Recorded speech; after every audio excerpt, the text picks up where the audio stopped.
జనాల మీదే రుద్దుతా ఉన్నారు. ఏమి రుద్దాము జనాల మీద? జనాలకే తెలుస్తుంది. అప్పుడు కూడా ఇదే జనాలు కదా సార్ ఉంది. ఖచ్చితంగా ఖచ్చితంగా అదే నేను అంటుంది.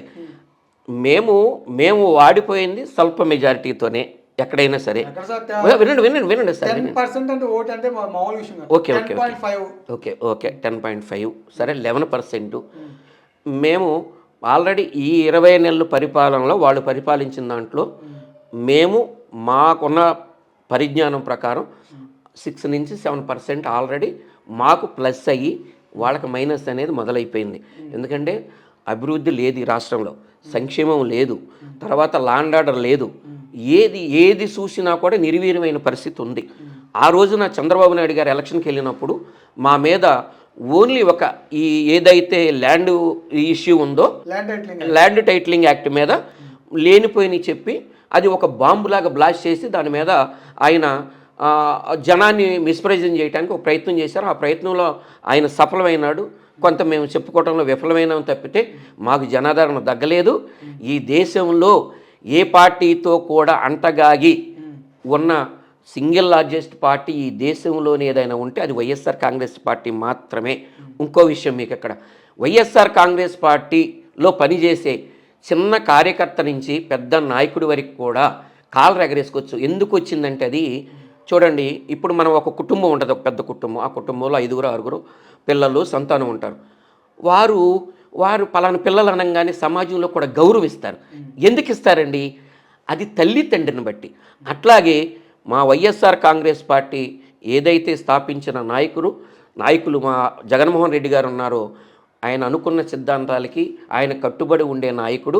ఆ సిద్ధాంతపరంగానే మేము అధికారంలో ఉన్నా లేకపోయినా ఇచ్చిన మాటకి కట్టుబడి ఉండే వ్యక్తి కాబట్టే మాకు ప్రజల్లో ఆ ఆదరణ ఉంది. మా ఓటు బ్యాంక్ మాకు స్టాండర్డ్గా ఉంది. మీరేమో అభివృద్ధి చేశాము, తర్వాత అంతా డెవలప్ చేశాము అని మీరు అంటున్నారు. నిజమేగా? ఇదే అభివృద్ధి లేదు. రాష్ట్రం మొత్తం జగన్మోహన్ రెడ్డి అరాచకం చేశాడు, అకృత్యాలు చేశాడు. ఆల్రెడీ 30,000 అమ్మాయిల్ని జగన్మోహన్ రెడ్డి స్థాపించిన వాలంటీర్ల వల్లే తప్పిపోయారు అని చాలా అంటే చాలా ప్రాబ్లం చేశారు. ఇప్పుడు దీన్ని మీరు తిప్పికొట్టడంలో ఫెయిల్డ్. ఇప్పుడు కూడా ఫెయిల్డ్ కదా? మేము ఫెయిల్యూర్ కాదు. మీరు వినండి, 30,000 మంది అమ్మాయిలను ఈ రాష్ట్రం నుంచి జగన్మోహన్ రెడ్డి గారు అధికారంలో ఉన్నప్పుడు తప్పిపోయారనే మాట్లాడిన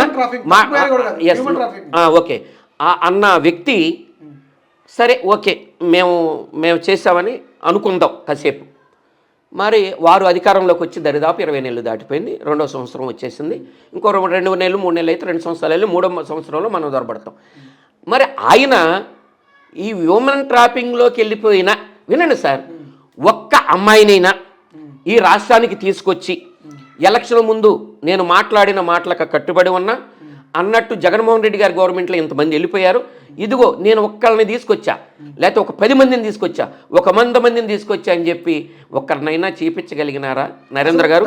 ఏ విషయం ఏంటంటే అప్పుడు వాళ్ళకి అధికార దాహం, అధికారం కావాలి. అధికారం కావాలంటే మనం చెయ్యనియ్యి ఈ జనం ఏమి నమ్ముతారో అవన్నీ మాటలు చెప్పి, గారడీ మాటలు చెప్పి అధికారంలోకి వచ్చినారు తప్పితే వాళ్ళు ఏదైనా ఒక విషయం చేసినారు చెప్పండి, తప్పేముంది? ఇప్పుడు 10 మందిని తెచ్చారు, మీరు అడిగిన వచ్చినాను 10 మందిని తీసుకొచ్చి జగన్మోహన్ రెడ్డి గారు మీ గవర్నమెంట్లో తప్పిపోయిన మేము 30,000 మందిలో ఇదిగో ఈ 10,000 మందిని తెచ్చామని చెప్పమనండి, నేను పిక్కొచ్చుకుంటా. చూపిమనండి ఒక 10 మందిని. ఏం చేశారు? వారికి అధికారం కావాలి, వారికి ఈ రాష్ట్రంలో ఉన్నటువంటి ప్రకృతి పరమైనటువంటి సంపదను దోచుకోవాలి. ఈ 2 కాన్సెప్ట్ల మీద తప్పితే వాళ్ళ అధికారంలోకి వచ్చింది ఈ ఆంధ్రప్రదేశ్ జనాల సమస్యలు పరిష్కరించడానికి కానీ, వాళ్ళ శ్రేయస్సు కోసం కానీ, వాళ్ళ అభివృద్ధి కోసం కానీ, లేకపోతే ఈ రాష్ట్ర ఆర్థిక పరిస్థితి మెరుగుపరచడం కానీ మీద వాళ్ళకైతే ఆలోచన లేదు. దీన్ని ఏమంటారంటే దోసుకో